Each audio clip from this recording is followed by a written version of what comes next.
I'll now call the Tuesday, March 26, 2024 regular meeting of Council to order. First up on the agenda is adoption of this evening's agenda. Moved by Councillor Pearson, second by Councillor Mulyk. Any additions or deletions? I will note that in the draft minutes of the Ready committee, there's some housekeeping to be looked at in terms of time out and time in of those members that were recused, and the one application that I was part of to keep quorum. So that will be realized next year when the committee meets again, and to approve those minutes, those housekeeping amendments will be in there. Further discussion? All in favor? It's carried. Adoption of the previous minutes being March 12th, 2024. Councillor MacLean, Councillor Blanchette. Any errors or omissions arising? All in favor? It's carried. We have a delegation this evening under 4.1 with Code Project Enterprise Limited, Wind Ring with the wind energy generation technology presented to us by Mr. David Balcony. Welcome. Do you need any technological setup? I believe it's all set up. Okay, thank you. Maybe. I can see it in the back though. Did you bring a TV with you? No, it's I have a laptop, but they're probably a little too small. There you go. We won't have a problem with the clicker though for his presentation. We'll try first.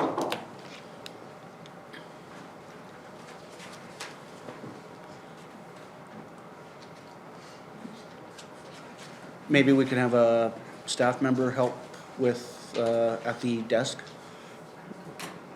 Thank you. Sorry. That one. I think it's too far.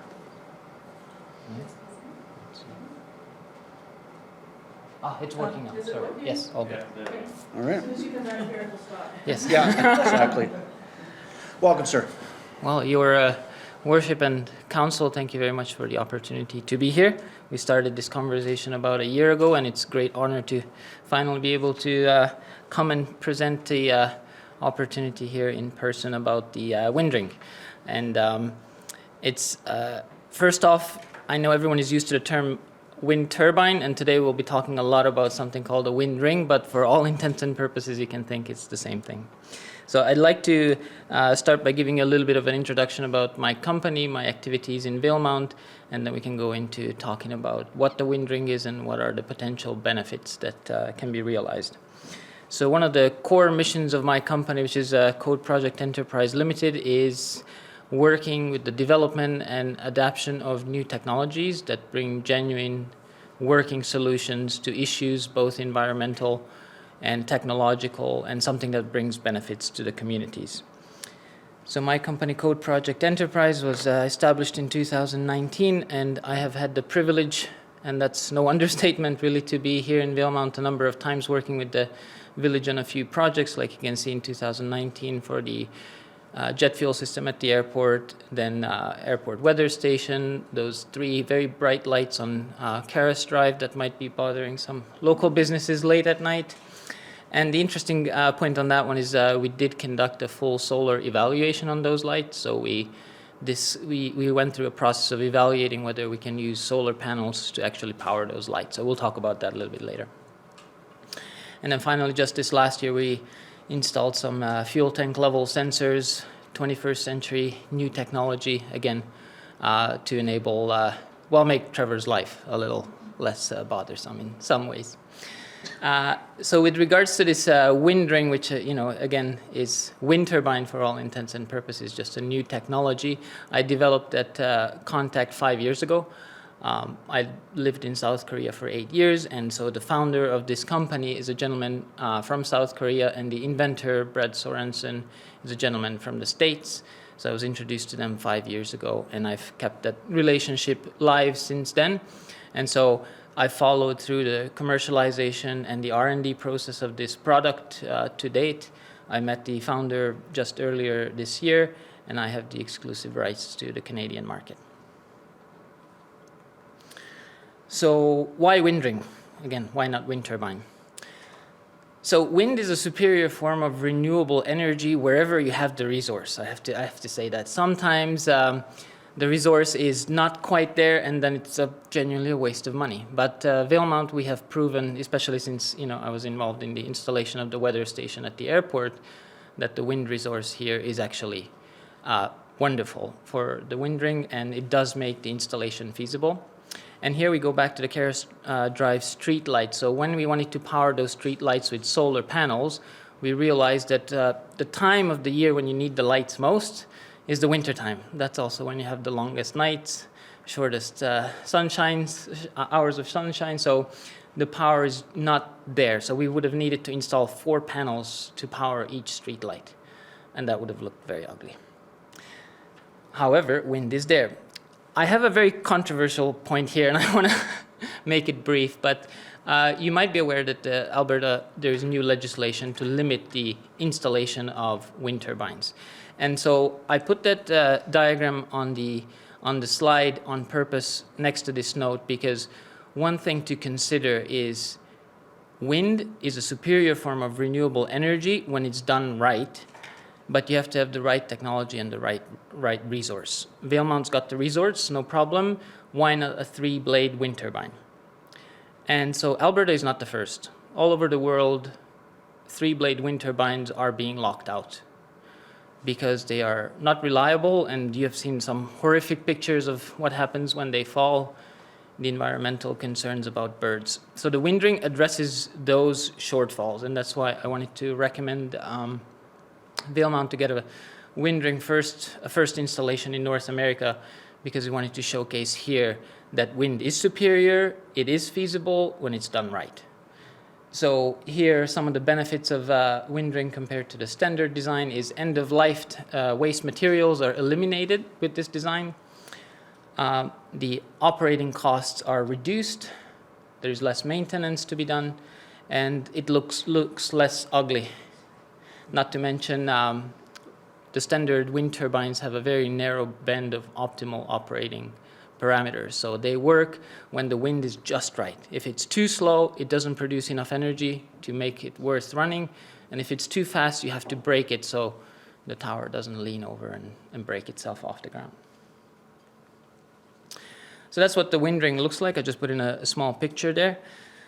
A few variations are possible, but what we propose is for this 10.5 kilowatt wind turbine to be installed here in Valemount. Overall height is 40 feet on the bottom. That's what most people ask first, but I say overall because that can be configured according to local circumstances, where we can tap into the most wind, what buildings can block it so it doesn't look ugly. But one thing to note is the design of the windring is very similar to farm equipment from a long time ago. It's nothing like the 3 blades with those monstrous blades. So it does blend into a farming or rural environment much better than the 3-blade design. And the important thing to note here is that this is made of all steel and aluminum. So one of the major concerns with the 3-blade design, the traditional design, is when it comes to the end of its life, which should be 15, 20 years, but oftentimes it's much less than that. What do you do with the waste material? You have fiberglass, installation is a pain, disposal is almost impossible. Whereas this one, even if you come to the end of its life cycle, which should be in the generation of our children, you get money back. You have tons of steel, like literally tons of steel and aluminum, which can all be 100% recycled. So you have 0 dangerous materials. And the footprint is very small too. So we're talking about 1 parking stall is all you need for a foundation, and it's just basically a big concrete foundation, and then when it's installed, all you see is that 1 pole. So 10.5 kilowatt, just to compare, that's like between 25 to 30 modern solar panels. If we're talking solar panels of the olden days, we can be talking close to 40 solar panels. And they're 1 meter by 2 meters, so solar panels are not small. So compared to that, you're talking about 1 parking lot worth of space to give you the same capacity as about 25 to 30 solar panels. And with the wind resource in Valemount, you'll get much more energy produced by this. The nameplate capacity, I don't want to get into too much technical detail, is 10.5 kilowatts. So that's that 25 to 30 solar panels. But that generates that capacity at 8 to 10 meter per second wind speeds. But they have been tested in Korea specifically in typhoons. And I was there when the typhoon winds were lashing against the wind ring, and it generates a lot more power at that point. It does not keel over, it does not fall. It just continues generating power. And it starts generating power at 3 meter per second wind, which is about 10 kilometer per hour wind, which is again a unique feature because the wind turbines, the 3-blade turbines, cut in at around 6 to 8 meter per second. So you have a much wider band of operation with the wind ring. So we talked about all the benefits. A little bit more on what is the opportunity and what the challenges are. And the opportunity is for this to be the first in North America installation. And like I said, this is a genuine solution that needs to be shown that wind is a superior form of renewable energy. It takes less space than solar, and especially in northern latitudes, it is a superior solution. And so Valemount has the opportunity to demonstrate commitment to renewable energy development and sustainability. And another thing to consider is now with the energy storage devices, which are the big lithium batteries getting more popular, they can be connected and that way serve as a backup power source, which I know Valemount does suffer from a lot of electricity and power outages. Another opportunity here is the first unit is to be at cost, including installation. So I want to highlight what that means. At cost means it's open book. Everything is literally whatever it costs. There is no markups. Village of Valemount would not be paying for any additional costs that companies like solar panels or power installation companies build into the cost. This is open book. Everything is strictly at cost. So if the engineer, for example, charges me $3,400 to issue a geotechnical survey report, then it's $3,400. The challenge is, again, it's the first in North America installation, so we'll have to go through a little bit of Technical Safety BC permitting process and a little bit of headaches with BC Hydro, but nothing that cannot be done. And as I said, my company does specialize in new technology, so we have the in-house expertise to take care of these.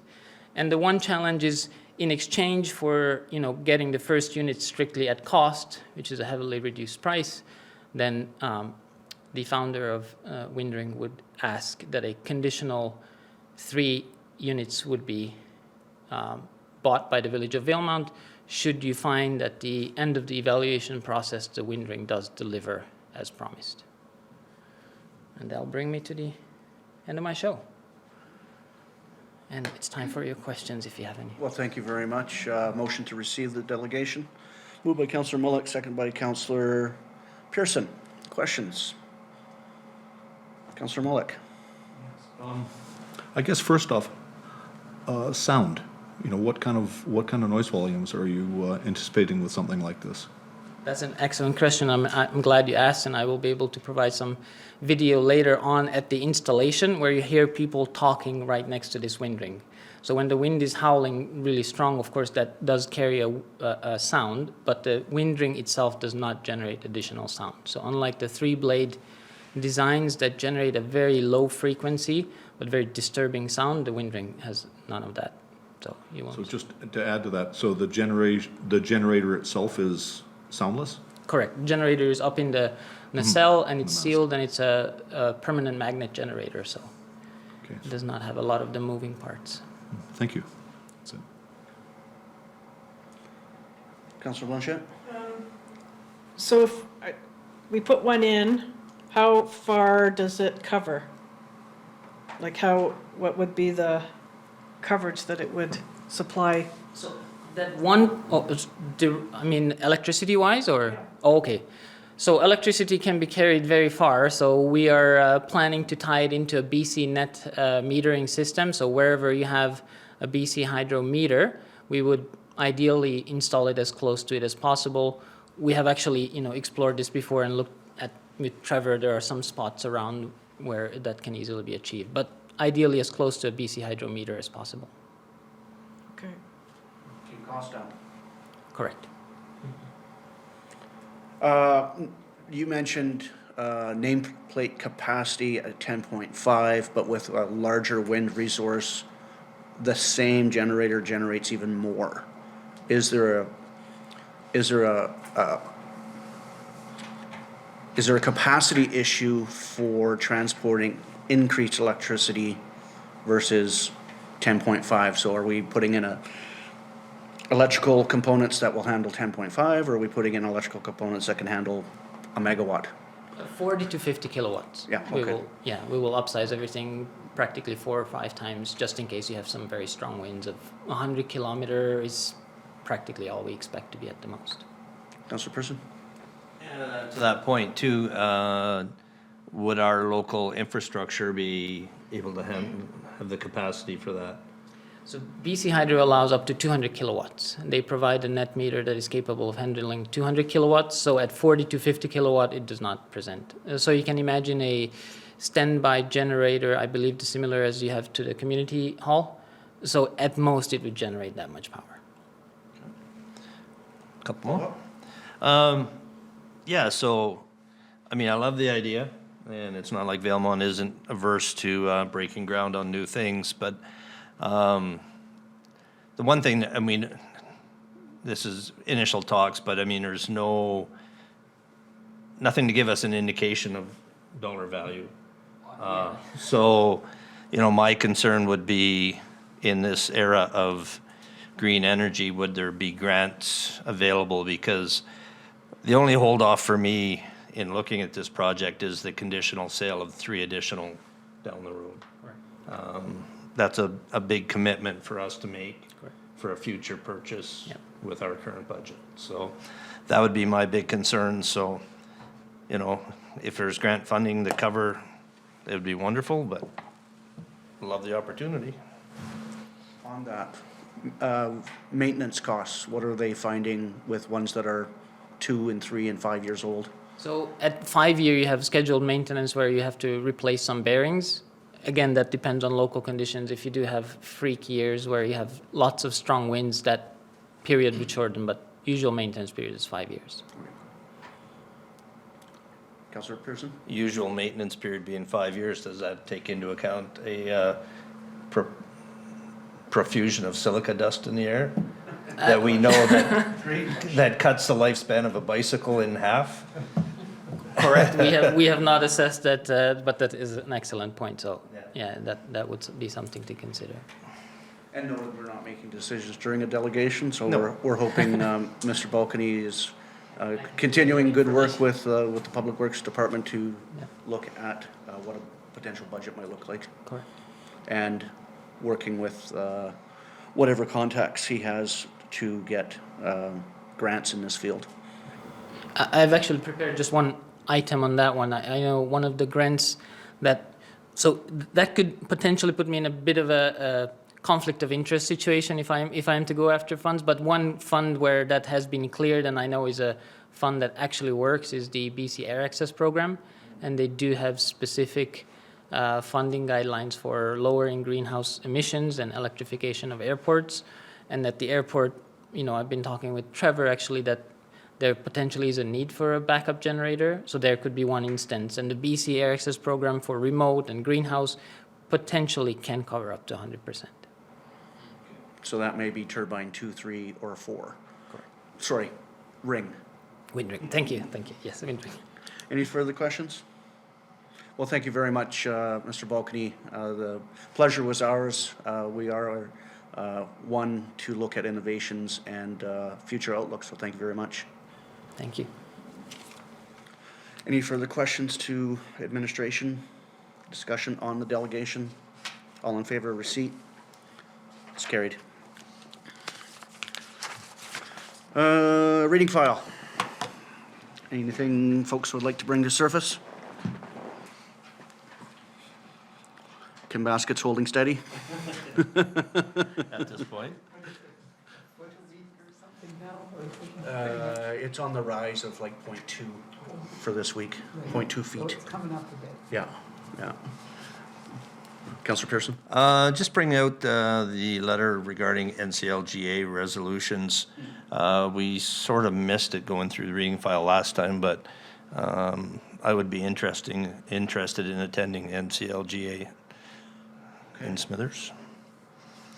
How about that? Councillor Mulyk, I'd also be interested. any further takers?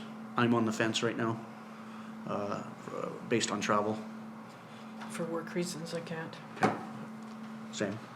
On the resolution, sorry, so moved by Councillor Pearson, seconded by Councillor Mulyk, that Pearson and Mulyk attend NCLGA. I'm on the fence right now. I will follow up with staff. So potentially 3 participants. Is the administrator looking to attend this year? I typically base attendance on council attendance, so Okay. I may be on the Are you fence going? as I'm well. going. Are you going? Okay. Discussion on that. All in favor? It's carried. And then more to the point on the resolutions, the RD is supporting our previous resolutions around the West Park Gate, both to TCYHA and to NCLGA. The other one speaks to highway cellular shadows along Highway 16. And there was a third one that would directly impact, it'll come to me, but those are certainly being forwarded by the RD. Anything further on the reading file? Administrative reports, 8.1, strategic plan, any discussion? Looking good? I have a presentation. Oh, why don't you have a presentation? Yes. In probably January of 2023, a few months after the election, the council got together, put together their priorities for their term, called their strategic plan. And then in February of 2024, we had an infrastructure overview, which you can still see the remnants of on the board back there. And we conducted a strategic priority review with the council.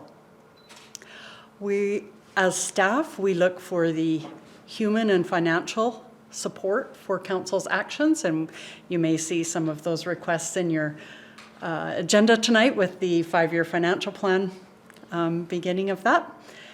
Our goal is to help council accomplish the objectives in their strategic plan, but also to inform on progress. So my proposal is that going forward, we will report on the active files, and annually we will report on the complete plan.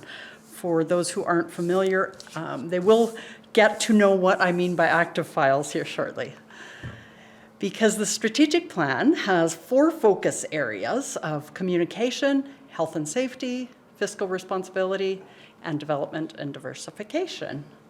Within those, there are 28 priority goals, and further refinement comes up with 46 actions. So it's an ambitious plan, but we've looked at the tasks, these 46 actions, and categorized them into 4 statuses. Ongoing is a task where we have done what we said we would do, but we simply need to maintain it. For example, appointing a councillor as a Northern Health liaison. That has been done, but that person needs to continue to maintain that role. Complete are tasks that's an obvious term. In progress is again an obvious term, and upcoming are tasks we have not yet begun. So, we have 24 priorities that are ongoing. It was intended to just be more visual as opposed to readable. In the agenda package, you can find those 24 tasks. There is a really horrendous chart that categorizes all of the tasks by status. My apologies for that chart. We have had IT challenges the last 2 weeks, and that chart should look better, but we could not get to where we could make that look better.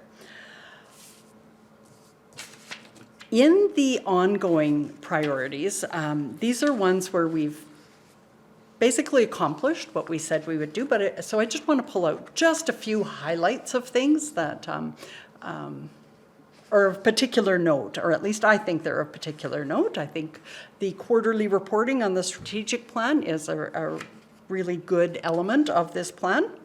The Traffic and Transportation Select Committee, that's one committee that is involved in many of the goals in the plan. The purchase of the house on 6th Avenue, which is quite new, but that supports many of the health goals. In conjunction with Northern Health, they're able to bring in staffing that way. The search for grants for the purple air monitors, I think that's a win as well. The asset management report that Council received from Urban Systems has been a really good base to support many of these actions. The new housing needs report that the village is required to conduct, but regardless of the fact that it's required, it will also support a number of these objectives.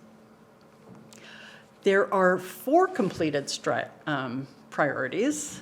So they are the AV in council chambers, and when I put together this presentation, the AV audiovisual upgrades in council chambers were intended to be complete. They did need to wait for a part, and so we don't see them here yet. Best laid plans. The student council, the TMX legacy, which again, there were some really good wins in that. The paving of 17th Avenue, the septage receiving station, the water filling station, playground equipment at Centennial Park, some good legacies that we've got there. And that last one says health supports. In progress, we have 8 priorities. I should maybe read these out. The in progress starts here. These are a Fire Smart grant application, groundwater development as a backup for Swift Creek, higher annual increase to build reserves for increased infrastructure, the review tax and utility rates, review processes to ensure developments are taking on their fair share, investigate and consider implementing a set of standards for different types of pathways, and continue to seek grant funding to expand the utility of the airport, and identify areas and conduct studies to plan for future infill and growth within municipal boundaries. We have 9 upcoming priorities. That's promote the use of local recreation opportunities as a facet of health, consider investing in sidewalks, work with partners to advance trail systems, review planning for future purposes of the public buildings and lands along Gore Street, investigate grant options and public input around that Gore Street plan, explore a purpose-built service counselor and accessibility for the village office, plan for the commissioning of a new cemetery, and identify areas and conduct studies to plan for future infill and growth within municipal boundaries. We can get those done. The upcoming the upcoming actions can be accomplished with these 10 deliverables. An update of the subdivision and development servicing standards bylaw, which addresses numbers 1B11 and 1B12. The active transportation plan, which will address 2B11, 2B12, 2B9, 2B13, 2B19. I feel like a bingo caller. The Fire Smart project, we have applied on a grant for that. That will address the goal of 3B17. The groundwater development engineered system design will address 4B18. An updated water conservation guide and bylaw will address 5B18. 6C30 and 6C31 will be addressed by reviewing the assets and asset management reserves and balancing those. We are looking at software for asset management this year and hope to have a more structured system in place within a year. 7C28 and 7C29 can be addressed with a study and plan for the Gore Street buildings and land. 8D37, we're looking at a columbarium. In 2024, we'll be doing the planning and the costing, and then in 2025 or 2026, we'll look at the construction. 9D36, a purpose-built service counter at the front desk for the village office. That should be coming in this year. And 10D46 and 10D33, an updated housing needs assessment should address those. There are some additional deliverables for the ongoing and in-progress actions. 1D40, an MOU with SIMP, and there are a number of resulting commitments contained in that MOU, so that will be an ongoing action. 2D40, we're looking at Indigenous awareness, cultural humility, and cultural safety training with some money from the province. For 3A5, I will be coming to council probably next year to look for support for a council remuneration review panel so that your community can look at the remuneration for council and decide what is appropriate. For 4A4 and 4A5, an election engagement plan. Again, that's a couple of years into the future. That'll be a 2026 action.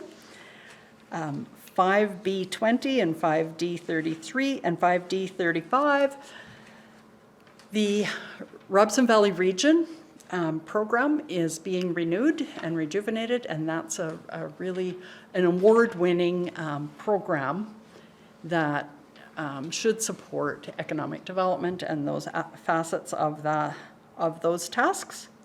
6B20 and 6D33 and 6D35 should be developed or should be met by an economic development strategy. We're looking at probably 2026 because our economic development officer is away on maternity leave and will be back in fall of 2025. So by the time she's rolling and is able to lead that project, it will likely come forward in 2026.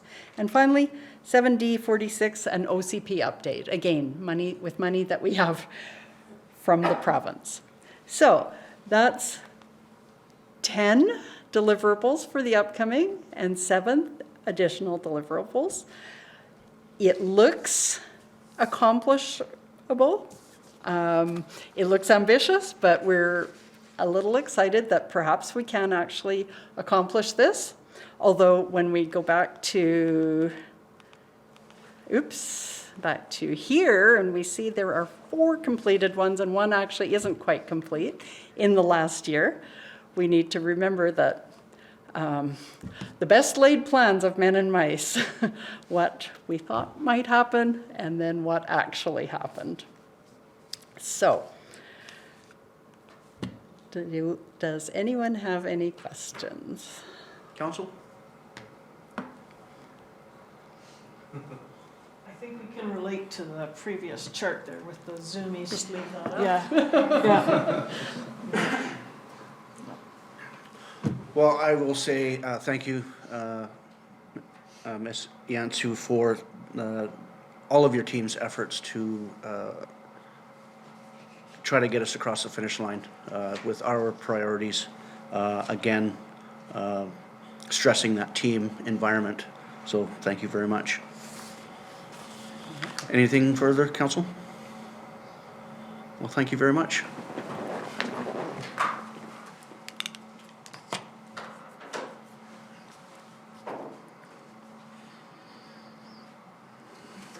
presents, we need to give pillows and blankets. Yeah, and cots and things. 8.2, water and sewer revenues clarification. It's for information. If any questions? Discussion? 8.3, 101 Gore Street lease rates. I need to recuse myself as the signatory on the request is my wife. So, out I go.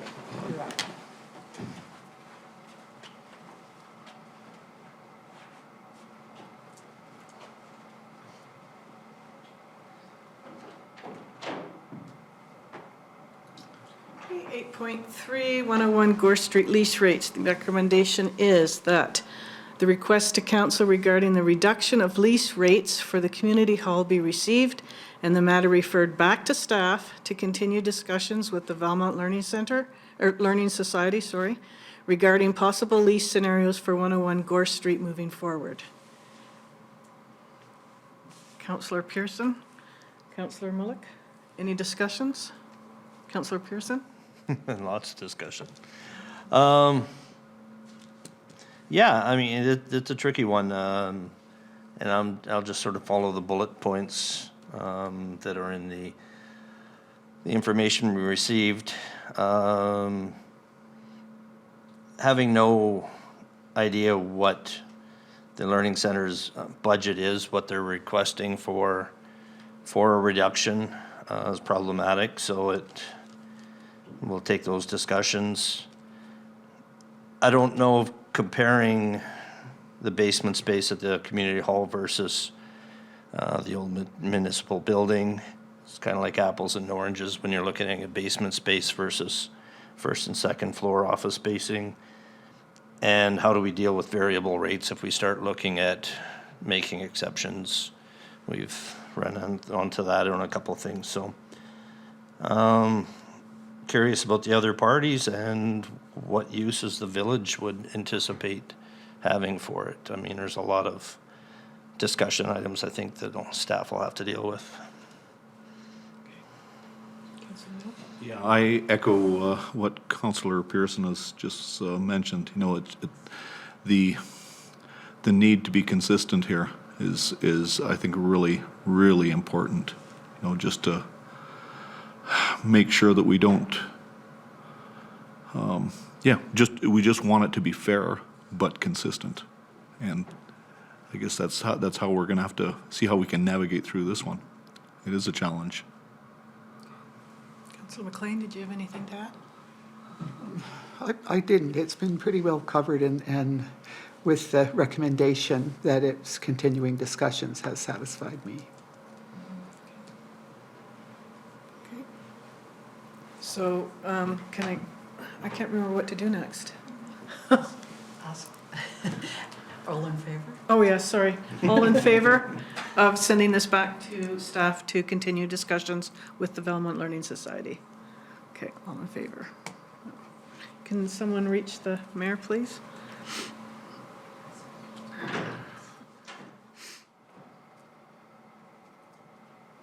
Thank you for your help.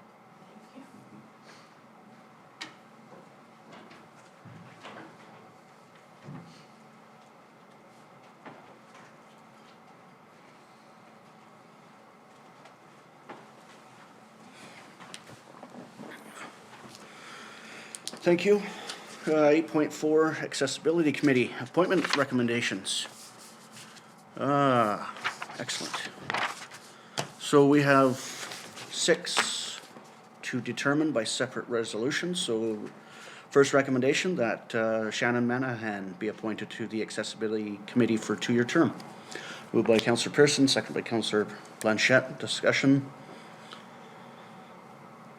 All in favor? It's carried. Welcome aboard, Shannon. That Derek McClure be appointed to the Accessibility Committee for a 2-year term. Moved by Councillor MacLean, second by Councillor Mulyk. Discussion. Thank you, Derek. All in favor? It's carried. That Judy Holman be appointed to the Accessibility Committee for a 2-year term. Moved by Councillor Mulyk, second by Councillor Pearson. Discussion. Thank you, Judy. All in favor? favored, or it's carried, not favored. That Sherry Tinsley be appointed to the Accessibility Committee for a 2-year term. Moved by Councillor Blanchette, second by Councillor MacLean. Discussion. All in favor? It's carried. Thank you, Sherry. I'll roll it out to council. Councillor Pearson. I'm very interested in the committee, and I just don't know if I have the time to throw another committee onto my plate, but I would entertain the option to be an alternate. So let's deal with that one first. Moved by Councillor Pearson, that Councillor Pearson be appointed as an alternate to the Accessibility Committee for a 2-year term. And we need a seconder. Councillor MacLean, thank you. Discussion on the alternate. All in favor? It's carried. And looking to council to resolve. I have a question. How often is this committee going to meet? Do we have any idea?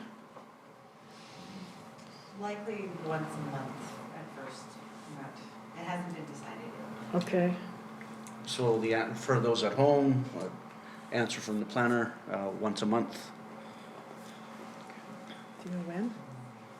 Hasn't been, okay. One more question, sorry. Is it going to be a day meeting or an evening meeting? Because for those of us who work, we have to try and see if we can take this on or not, you know? During the day, yeah. Okay. Could be Thursday after 1:30. It's my only block.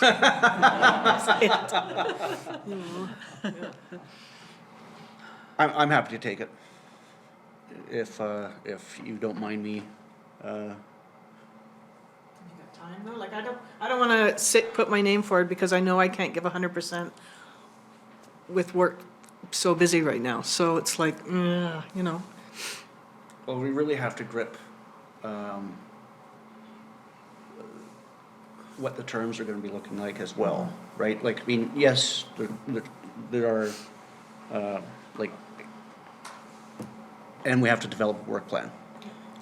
So that'll be the biggest push at the very beginning. In the terms of reference, everything. Councillor Mulyk?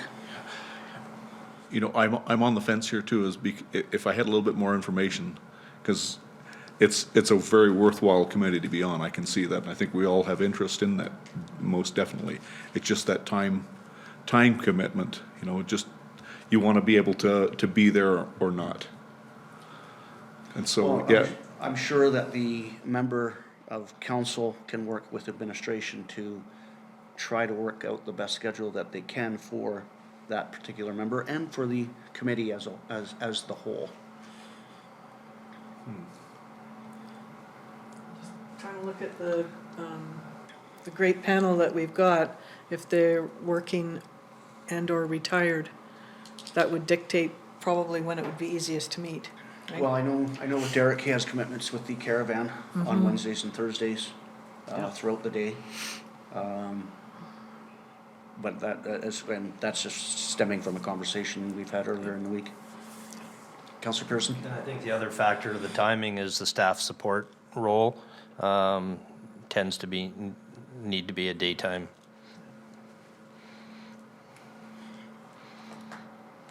Well, why don't I take the primary position, and Pete will be filling in more than he thinks he will be. Wait. I'll second that quickly. Moved by Councillor Blanchette, seconded by Councillor Pearson. Thank you. That Mayor Torgerson be appointed to the Accessibility Committee for a 2-year term. Thank you, everybody, who put their name forward. All in favor on that? It's carried. Thank you. Yeah, ditto to everybody that put their name forward. 8.5, street vendor permit. Looking to approve, or initial approval be given to the Funky Goat to operate at 1170 Fifth Avenue, legally described as Lot 2, DL 9778, Caribou District Plan, PGP 35390 for 3 years. Moved by Councillor MacLean, seconded by Councillor Pearson. Discussion on initial approval. In favor? It's carried. 8.6, rehashing a dog park proposal with a recommendation that council approve staff to move forward with the proposed plan for dog park on the 1 acre portion of the southwest corner of Johnassachuck Park, located at 101 Dog Street, legally described as Block A, District Lot 7355. Caribou District Plan, Accept Plan, described as, PGP 42857 and Plan PGP 4809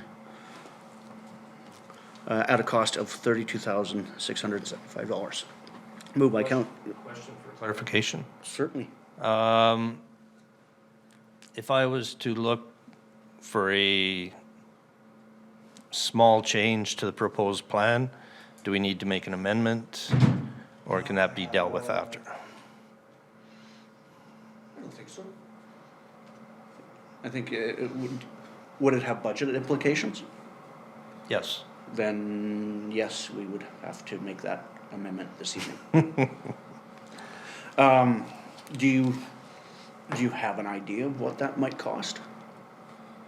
No. Okay. All I'm looking at is, and in many dog parks, it's a 2-gate system in and out, so that you have your dog under control. You go in the gate, gate closed behind you, dog's off leash and carries on. So that is my recommendation, that we look at a 2-gate system for the proposed plan. Madam Administrator? Should we have it on the floor first, Your Worship? Yeah, we should get it on the floor. That's why I was asking if we needed an amendment before we got there. 2-gate system. I would propose then at a cost of up to, putting in that caveat, of 36,000. I don't think an additional gate's gonna be much more than 1,500. Mr. Mayor, our planner has been doing a lot of the costing for the dog park, so she may have a sense of what a 2-gate system might cost.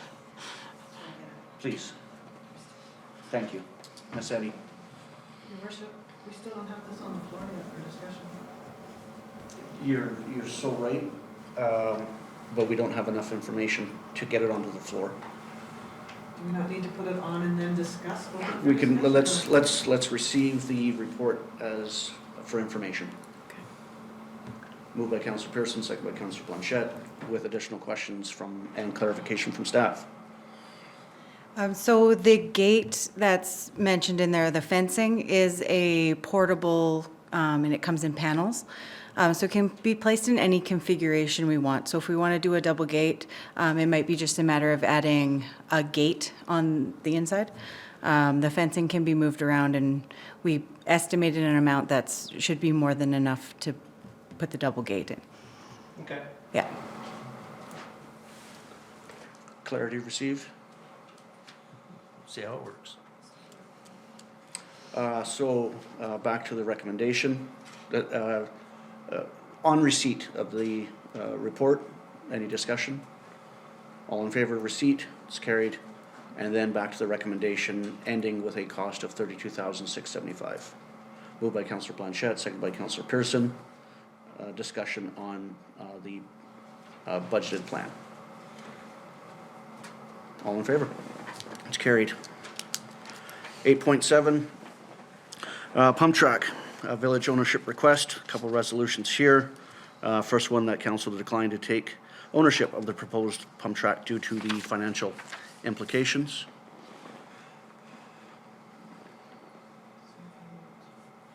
Moved by Councillor Pearson, seconded by Councillor Mulyk. Discussion. Councillor Pearson. I appreciate the backgrounder from staff on this. There's actually a little more even in our previous discussion on this than I anticipated. So, yeah, I think this is a good time for us just to take a step back and see where it goes. Further discussion? All in favor? It's carried. And to that 3 acres of land in the southeast corner of Johnassachuck Park, located at 101 Dogwood Street, legally described as Block A, District Lot 7355, Caribou District, Accept Plan PGP 42857, and Plan PGP 48091, I'll have to come back to that, be offered to the Valemount Area Recreation Development Association as a lease for the purpose of constructing and maintaining a pump track. Moved by Councillor Blanchette, seconded by Councillor Mulyk. Discussion? All in favor? It's carried. And then with council's indulgence, just give me a second. So we have PGP 48091 and recommendation. Rescind and revote. Oh, wait a minute, this is a different piece, It's the same. dog park. Yeah, no, but this Yeah, 4809, 4809, 48091. I know. But they're right next door to each other? But- Okay. Okay, thank you. I just needed clarity.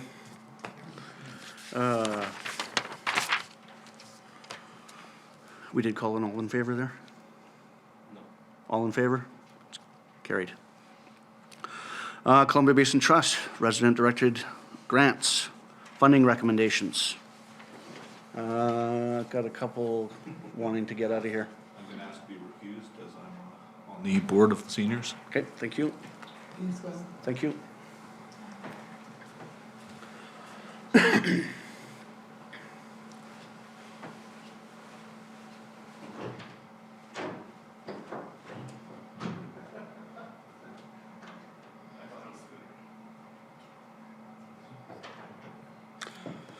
First recommendation, that the Valemount Senior Citizens Housing Society receive $61,900 of the requested $110,000 for their project kitchen and landscape furniture purchase, excluding the proposed itemized costs associated with the pergola and tent planners. Moved by Councillor Pearson, second by Councillor Blanchette. Discussion? All in favor? It's carried. Can we have the recusals back in, please?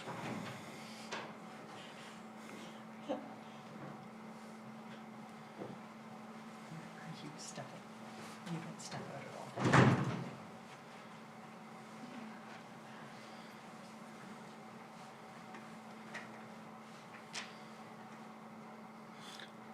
That recommendation was carried. Number two, that the Robson Valley Spay and Neuter Society receive $4,000 for their project Healthy Pets, Healthy Community. Moved by Councillor Blanchette, second by Councillor Mulyk. Discussion on that? All in favor? It's carried. Ms. Yanciw. I'm sorry, Your Worship. Mr. Mayor, I'm on that board, and although I'm not a decision maker for ethics purposes, I will step out. Don't give us a stink eye. Shake your finger and threaten us with. I'm also on the board of the Entertainment Society. Are you our appointee? No. Okay, thank you. Oh, I would just like it to be clear that I am on the board, but I am the appointee, so Yep. I am allowed to stay.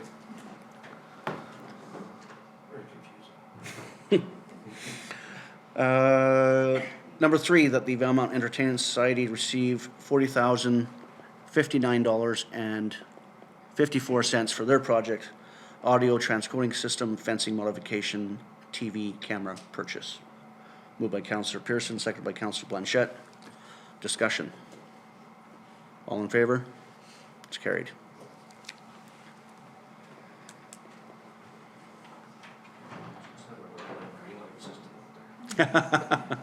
It's in the new audio visual upgrades.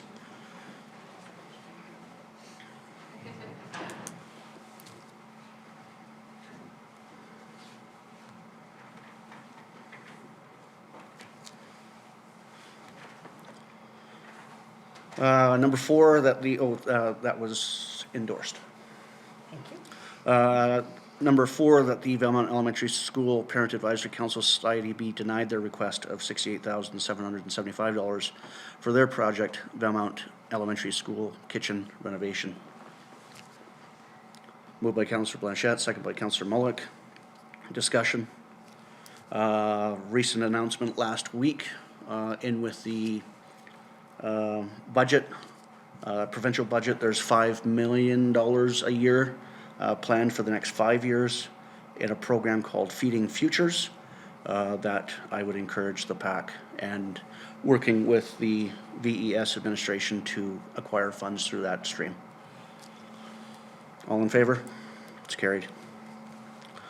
Number 5, that the Yellowhead Outdoor Recreation Association received $22,000 for their project, machine brushing Swift Mountain Access Road. Moved by Councillor Mulyk, second by Councillor MacLean. Discussion. All in favor? It's carried. Number 6, that the Valemount Curling Club be denied their request of $50,400 for their project, Valemount Curling Club door upgrade. Moved by Councillor Pearson, second by Councillor Blanchette. Discussion. All in favor? It's carried. Number 7, that the Valemount Secondary School Parent Advisory Council be denied their request of $20,000 for their project VESS students' extracurricular travel and associated costs. Moved by Councillor Blanchette, second by Councillor Pearson. Discussion. Can I say something? No, you may not. There's a chance at the end of the meeting that you can comment. Further discussion? All in favor? Thank you. It's carried. That the Valemount area, number 8, that the Valemount Area Recreation Development Association receive $120,000 for their project Pump It Up. Moved by Councillor MacLean, seconded by Councillor Mulyk. Discussion. All in favor? It's carried. And finally, number 9, that the Valemount Community Sports Day Association be denied their request for $57,500 for their project, Sports Grounds Master Plan. Moved by Councillor MacLean, second by Councillor Blanchette. Discussion. All in favor? It's carried. Thank you. Section 9, Bylaws and Policies, 9.1, the 5-year financial plan bylaw number 889, 2024. We're looking for a first and second reading.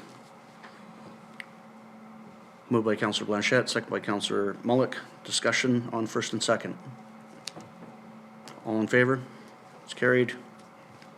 9.2, building bylaw number 892, 2024. Be given first and second reading. Moved by Councillor MacLean, second by Councillor Mulyk. Discussion on first and second. Getting more in line with the regional building and with support as they were down at the latest and greatest BC Building Code updates. All in favor? It's carried. 9.3, bylaw notice enforcement and dispute adjudication amendment bylaw number 893, 2024. It be given first and second reading. Moved by Councillor Pearson, second by Councillor Mulyk. Discussion on first and second. All in favor? It's carried. 9.4, fees and charges amendment bylaw number 894, 2024. That it be, fees and charges bylaw number 869, 2023, amendment bylaw number 894, 2024 be given first and second. Moved by Councillor Blanchette, second by Councillor Mulyk. Discussion. All in favor? It's carried.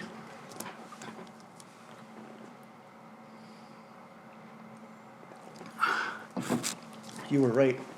I needed that.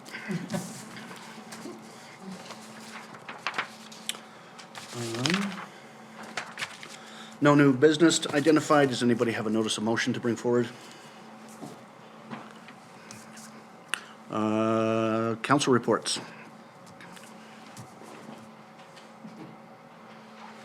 Councillor MacLean, you rarely go first. I have a very short one this time.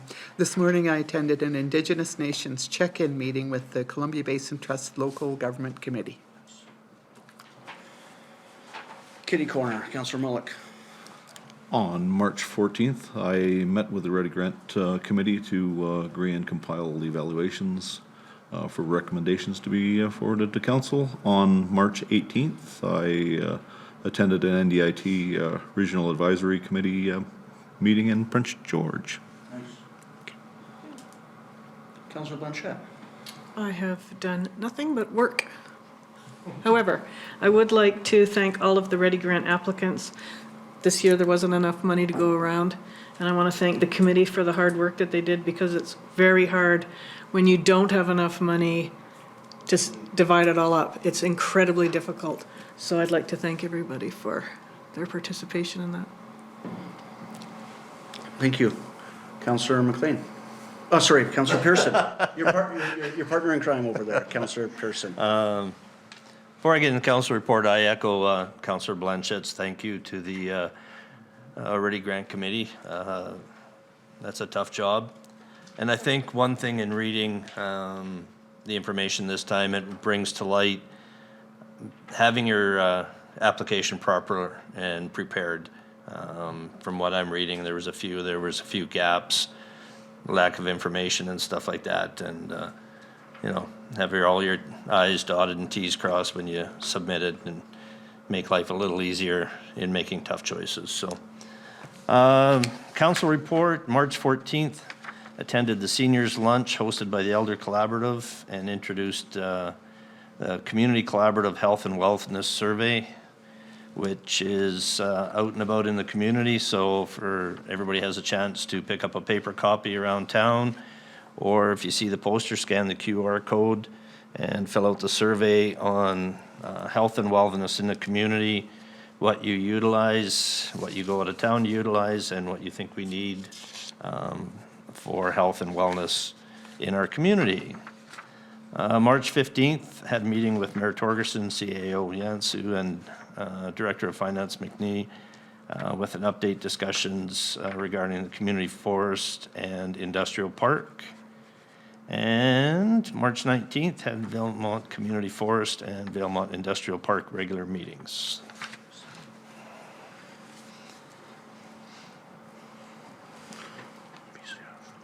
Thank you.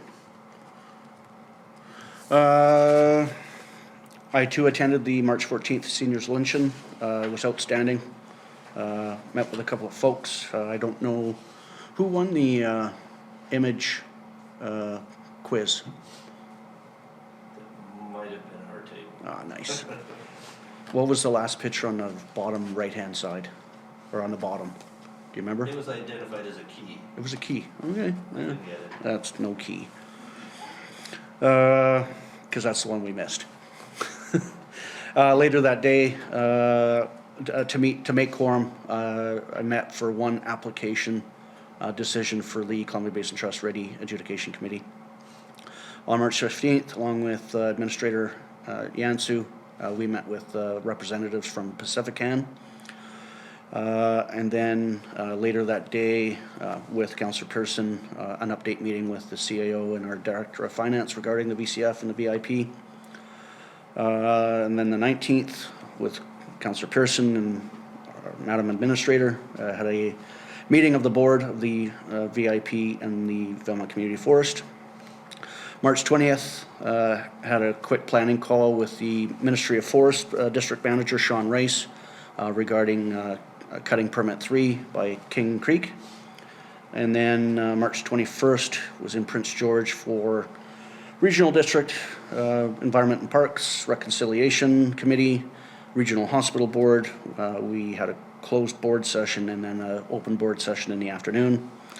March 25th, had a Rocky Mountain Goat interview with Mr. Spencer Hall and our weekly check-in with the administrator. So that's me. Any questions on the reports? Then you have under 13.1 the calendar of events for March and April for information, and then now is time for public comment under 14.1 on items considered by council as part of the approved agenda. Do we have any public comments this evening? Just have a quick preamble to read as you're going up to the podium. So the following conditions do apply to anyone making a public comment this evening. They're to be only regarding an item on the current agenda, and please from the podium for those at home. And then they must be on topics that are not normally dealt with by the village staff as a matter of routine. Questions and comments shall be addressed through myself and answers given likewise. Debates with or by individual members of council or staff are not allowed during this time. And then no commitments shall be made by council in replying to a question. Matters that may require action of council shall be tabled to a future meeting of this council. And then bylaws and temporary use permits, etc., that have been considered at a public hearing but have not yet received final approval should not be raised during this time. Individuals must state their name and simply their area of residence. Please do not vocalize your home address. And then questions and comments shall be restricted to 2 minutes. So first comment, welcome. Hi, I'm Shannon Manahan from Valemount. I was just curious as to the CBT grants. The Village of Valemount Secondary PAC Committee request got denied for their funding. And is there any way we can change your minds on that at all, now that you've already? I would fully encourage you to make an appointment with the grant writer to discuss the information within the application itself, and that you can receive further feedback from, get some further feedback from staff. From the staff of that? Because, yeah, there's social barriers that the kids have that I think that need to be addressed. But will the results of the online and paper surveys that residents completed, sorry, I wrote this question down. Will the results of the online and paper surveys that residents completed rating the CBT Ready Grants applications be made public? Madam Administrator. Like, we just want to, They'll be posted to our website. so we if they're can not already. see, yeah, there Yeah. would be already on there? If they're not already, they will be, I'm sure. Okay, that's all. Thanks. Thank you very much for your comment. Further comments?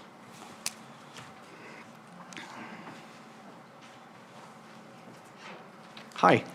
Hi, I'm Isla Jackman, and I live in Valemount as well, and I am referring to the Valemount Elementary School PAC Advisory Council being denied their grant application. Again, a similar question to what Shannon said is there a possibility of feedback at a beneficial time? Because what happens when we apply for these grants annually, I appreciate that there are other options coming in the next 5 years, but every year is a different group of people on the PAC and who has the momentum to get things going and starting off on those things, as well as our district, as we know, is a massive school district. So relying on our school district to help in any way is really challenging. So we had their letter of support this year, and it feels like a bit of a miss to kind of get some of that momentum this year. Yeah, it's a little bit discouraging for sure to see. Without deflating that momentum, please take advantage of our grant writer. They can help, even with the administrators, to identify the swiftest and best way to access those announced funds. Yeah. My other question is the delineation between when council has an opportunity to say yay or nay. How strong is that stance as far as what council can say yes or no to the adjudication team? We rely heavily on the volunteerism and the expertise in that room to give us the best advice and recommendations moving forward. And so after they give their recommendation, you try not to change that opinion? Try not to. I mean, you serve on several boards. Yes. When you make a recommendation, you sure want to try to see it through based on the debate within the room. Do you feel like that adjudication team needs broader support in community to maybe represent different demographics that we're referring to here? We're always looking for applicants for future years, yeah. Okay. Thank you very much. Thank you very much. Further public comments?